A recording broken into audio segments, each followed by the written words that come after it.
तो दोस्तों इस वीडियो में हम लोग बात करने जा रहे हैं मालदीव को लेकर। मालदीव के साथ भारत का पिछले कुछ समय में जो रॉ चला, ये हम सभी लोगों ने देखा। बहुत ही ज्यादा बुरा ये हुआ कि भारत और मालदीव के लोग आपस में भी इन सब चीजों को लेकर लड़ पड़े और इसके पीछे टोटल दोषी माना जा रहा है वहां के नए नए चुने गए राष्ट्रपति मोहम्मद मोइज्जू को। इनके द्वारा इस तरह से कैंपेनिंग की गई थी इलेक्शन के दौरान, जिसमें इन्होंने इंडिया को न केवल बहुत भरा बुरा कहा बल्कि आउट इंडिया, क्विट इंडिया, इस तरह के स्लोगन के साथ अपना इलेक्शन न केवल लड़ा बल्कि उसे जीता भी। इसके बाद जब इनकी गवर्नमेंट बनती है उसके बाद भी ये लोग लगातार एंटी इंडिया एक्टिविटी चलाते हैं। इनके अलग अलग मिनिस्टर्स भारत के बारे में, प्राइम मिनिस्टर मोदी के बारे में कई सारी बकवास बातें करते हैं, जिसको लेकर सोशल मीडिया पर मालदीव और भारत के लोग आपस में भिड़ जाते हैं। भारत की तरफ से इन्हें बॉयकॉट किया जाता है, इन्हें आर्थिक तौर पर काफी नुकसान होता है।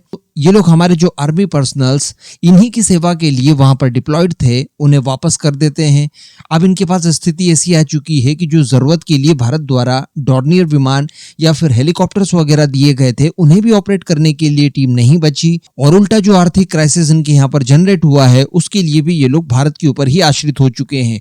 और जो चाइना के ऊपर ये लोग भरोसा कर रहे थे, उसके ऊपर जो ट्रस्ट कर रहे थे, उसके चलते जो भारत से इन्होंने दुश्मनी मोल ली थी, वो चाइना इनकी मदद नहीं कर रहा है। तो इन सब चीजों के पीछे एक बहुत ही बड़ा कारण निकलकर सामने आया है, जो कि आपको चौंका देगा और आपको काफी ज्यादा रिलेवेंट भी लगेगा इस समय कि हाँ, एक्चुअली यही सारी चीजें इसके पीछे काम कर रही थी। इसके साथ साथ बताया ये जा रहा है कि मालदीव के द्वारा आप अपनी आर्थिक स्थिति को सुधारने के लिए भारत के एसबीआई से उधार पैसे लिए जा रहे हैं और एक्चुअली एसबीआई इन्हें पैसा देने भी जा रहा है। तो चलिए डिस्कशन करते हैं क्या खबर निकल कर आई है।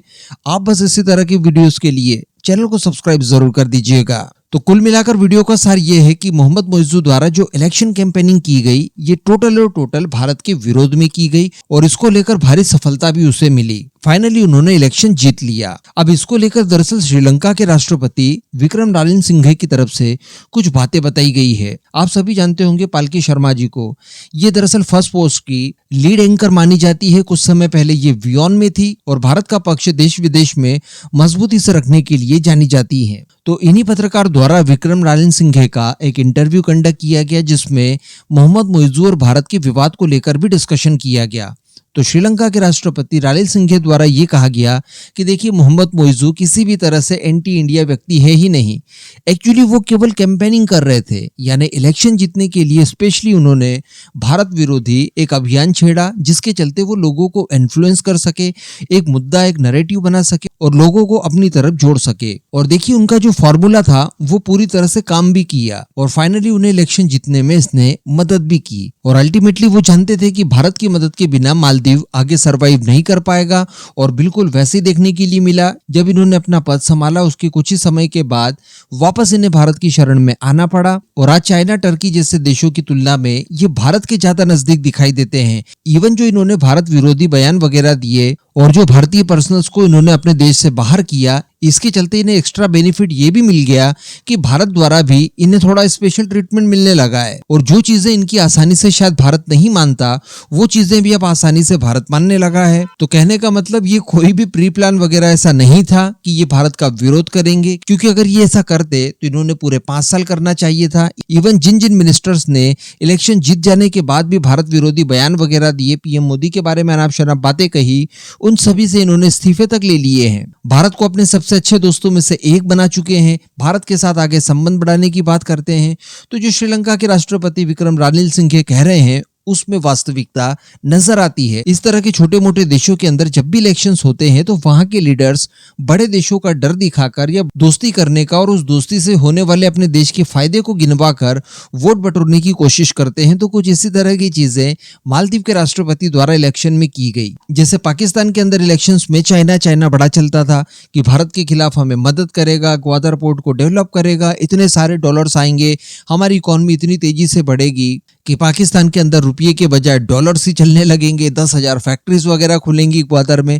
तो इस तरह की चीजों से कैंपेनिंग वगैरह करके इलेक्शंस लड़े गए थे। तो ऐसा ही इस्तेमाल यहाँ पर मालदीव के अंदर भारत का किया गया, क्योंकि जैसे जैसे भारत का इन्फ्लुएंस और दबदबा बढ़ते जाएगा, इस तरह की चीजें लगातार देखने के लिए मिलेंगी। आने वाले समय में अफ्रीकन महाद्वीप में भी कुछ ऐसे देशों के अंदर इलेक्शंस होने हैं जहां पर भारत सबसे बड़ा मुद्दा बनेगा। इसी बीच बताया जा रहा है कि आर्थिक संकट से जूझ रहे मालदीव द्वारा भारत से मदद मांगी गई है और भारत के एसबीआई द्वारा मालदीव के वित्त मंत्रालय को 50 मिलियन अमेरिकन डॉलर्स के ट्रेजरी बिल को सब्सक्राइब भी किया है। इस सब्सक्रिप्शन के लिए मालदीव की गवर्नमेंट द्वारा विशेष तरह का अनुरोध किया गया था, जो कि 1 साल की अवधि के लिए वैलिड होगा। 19 सितंबर 2024 से ये शुरू होगा और इससे संबंधित जो भी मदद की जानी है उसके लिए एसबीआई द्वारा इनकी मदद शुरू कर दी गई है। अब यहाँ पर आप शायद जानना चाहते होंगे कि ये ट्रेजरी बिल को सब्सक्राइब करना वगैरह ये सब क्या होता है। तो देखिए, जब भी किसी देश, किसी संस्था या फिर किसी इंडिविजुअल को इस तरह से आर्थिक सहयोग चाहिए होता है जो कि शॉर्ट टर्म के लिए होता है, तो उसके लिए ट्रेजरी बिल्स को सब्सक्राइब किया जाता है मदद करने वाली संस्था की तरफ से या देश की तरफ से। जैसे एसबीआई द्वारा ये जो सब्सक्रिप्शन इन्हें दिया गया है ये 1 साल की अवधि के लिए होगा, जिसमें 50 मिलियन डॉलर्स तक की धनराशि मालदीव को दी जाएगी और 1 साल के अंदर ही ये सारी धनराशि लेकर इसे ब्याज सहित ये लोग वापस भी लौटाएंगे। इसी को ट्रेजरी बिल को सब्सक्राइब करना कहा जाता है। और भी सरल भाषा में अगर आपको समझना है तो आप ऐसा समझ लीजिए कि जब हम लोग बैंक से होम लोन लेते हैं तो वो 15 साल 20 सालों के लिए लंबे समय के लिए होता है, लेकिन जब पर्सनल लोन लिया जाता है तो वो शॉर्ट टर्म के लिए होता है। 1 साल 2 साल या 5 साल की अवधि के लिए ये लोन लिया जाता है और इसी अवधि में इसे लौटाना होता है। तो कुछ इसी तरह की चीजें यहाँ पर भारत और मालदीव के बीच में हुई है और एसबीआई द्वारा 50 मिलियन डॉलर्स का अतिरिक्त ऋण इन्हें दिया गया है ताकि ये अपनी जरूरतों को शॉर्ट टर्म के लिए पूरा कर पाए। अब इस पूरे मुद्दे पर आपका क्या मानना है नीचे कमेंट करके जरूर बताइएगा।